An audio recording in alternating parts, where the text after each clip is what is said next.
people of Florida to know we see what you're going through and we're with you. We're going to do everything we can for you. I say to the rest of Americans, just imagine yourself in that situation. Water rising, walls collapsing, streets turned literally into rivers, charter boats on top of automobiles, watching the home and the community you work so hard to establish, literally washed away.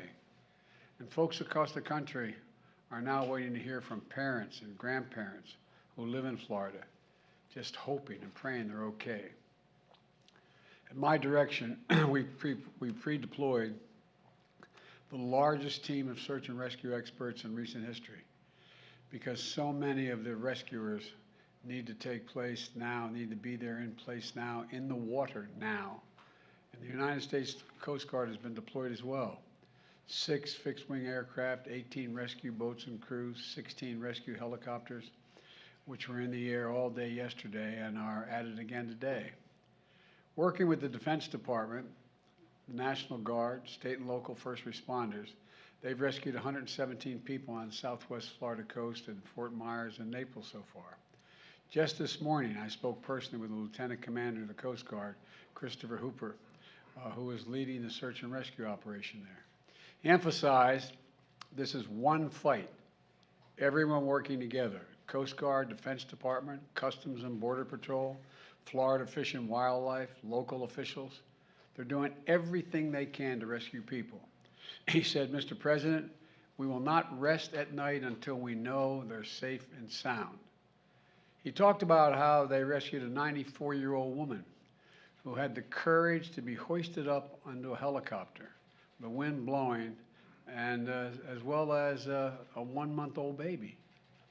Not the same time, but a 1-month-old baby as well, and so much in between. He also spoke to aviation survival. I also spoke to aviation survival second class, Zach Lesh, who described how difficult the decision is for people to leave everything and come to safety. I told him how proud of him I was and thanked him for all the work he and his coasties are doing to save lives. I'm grateful for the brave women and men, federal, state, and local folks working so hard. They're all working as one team. Hear that from the governor as well as from the federal folks. In the past 24 hours, my administration has approved 4 more counties in Florida for individual disaster assistance, in addition to the 9 counties we had announced yesterday.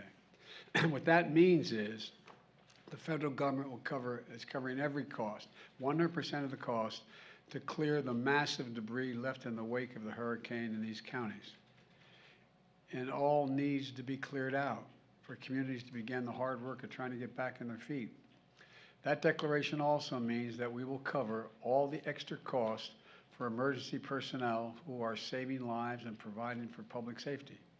Because phone lines and internet might go out, FEMA is registering people directly to be able to get help. They're setting up disaster recovery centers and shelters all across the state so we can get survivors registered for the help they need as quickly as they can possibly get it. And if you can't get to a center, we're sending out mobile teams into communities to meet people where they are. Getting the power back on is also critical. I want to recognize, this is, I think, impressive, 44,000 utility workers and restoration personnel from 33 states and the District of Columbia who are working around the clock to help get power back on for millions of Floridians who've lost it. I've ordered more than 400 personnel from the Army Corps of Engineers to Florida with more than 250 generators to enable power supplies for key locations like hospitals and shelters. And last night, my Homeland Security Advisor met with the electric sector leaders to ensure that they're coordinating with owners and operators of the grid so nothing will stand in the way of getting the power back on. Yesterday, I was briefed by the leaders of FEMA, the Coast Guard, the Army Corps of Engineers, and other organizations that are at the tip of the spear right now. I directed them to provide me with information on where housing and health facilities and power and cell service and other critical infrastructure has been most affected so we can prioritize and focus our efforts and expand them where the help is needed the most. In addition to what we're doing for Florida and South Carolina. We remain focused on recovery efforts in Puerto Rico as well. And I will say it as long as we're going to stay with it and stay at it, as long as it takes. I spent a lot of time with people in the aftermath of disasters.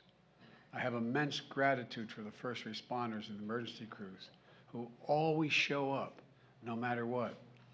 At times like these, Americans come together.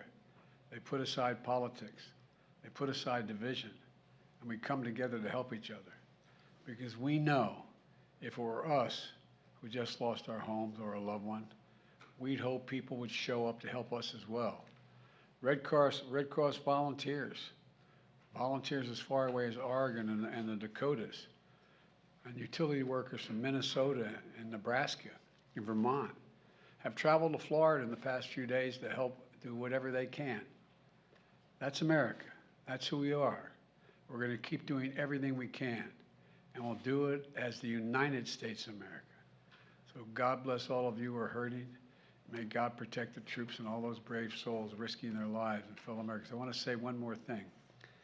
I want to also speak to Mr. Putin's remarks this morning. You know, America and its allies are not going, let me emphasize, are not going to be intimidated, are not going to be intimidated by Putin and his reckless words and threats. He's not going to scare us, and he doesn't, or intimidate us. Putin's actions are a sign he's struggling.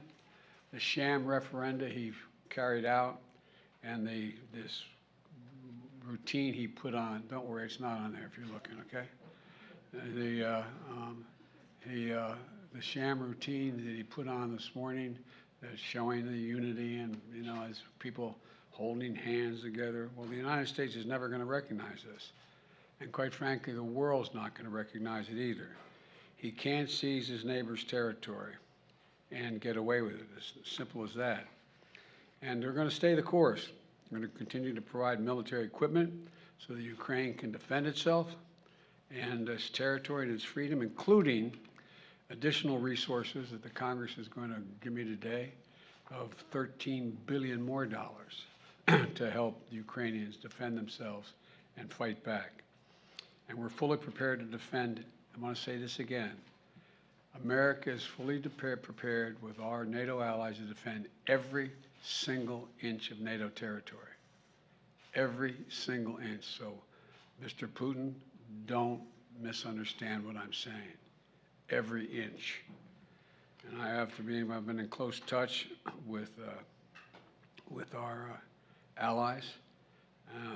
We're announcing new sanctions today as well, that including new authorities to sanction anyone who provides political or economic support to Russia's fraudulent territorial claims. And I've been in close touch with our NATO allies who are united in our resolve to take on his aggression.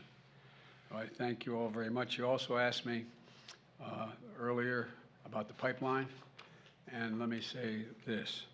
It was a deliberate act of sabotage, and now the Russians are pumping out disinformation and lies. We're going to work with our allies to get to the bottom of exactly precisely what happened.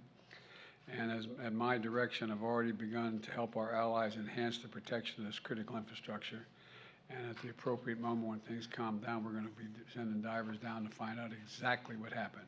We don't know that yet exactly, but we're not, just don't listen to what Putin is saying. What he's saying we know is not true. Thank you all so very much. Russian nuclear weapons. Do you believe Russia was behind the sabotage, sir?